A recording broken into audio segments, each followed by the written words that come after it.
Bonjour à tous, c'est Asma du site L-Test Anglais, ravie de vous retrouver aujourd'hui où je vais vous indiquer la règle d'or pour réussir votre apprentissage de l'anglais. Je vous explique tout ça après l'intro.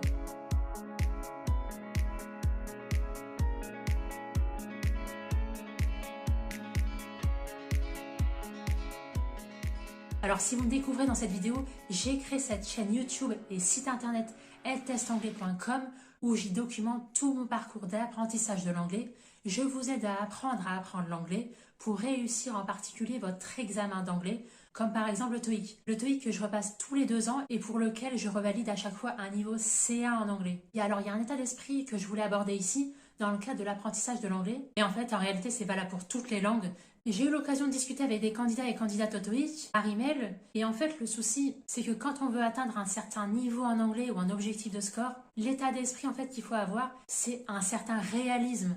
On ne peut pas atteindre un niveau B2 en partant d'un niveau A1 en 1 mois par exemple. Ça, c'est totalement irréaliste et fantaisiste de croire ça. Pour optimiser au mieux votre score, il faut vraiment avoir une stratégie de révision sur le long terme. Parce qu'on n'apprend pas l'anglais en regardant des vidéos sur YouTube en dormant. Ça, c'est vraiment trompeur. À la place, vous devez mettre en place tout un écosystème, toute une logistique pour apprendre progressivement une langue étrangère. Donc retenez bien ici, il faut vraiment faire preuve de réalisme. Si vous préparez vous aussi le TOEIC, n'hésitez pas à récupérer tous mes PDF dans le cas de ma mini-formation offerte. Je ne vais pas aller plus loin dans cette vidéo parce que c'est vraiment le maître mot réalisme. En attendant de vous retrouver dans une prochaine vidéo, n'hésitez pas à me dire les problèmes que vous rencontrez en anglais, que vous rencontrez au TOEIC et je vous aiderai pertinemment avec un conseil concret à mettre en application pour vous aider à surmonter votre obstacle. Je vous dis très bon courage dans votre apprentissage de l'anglais.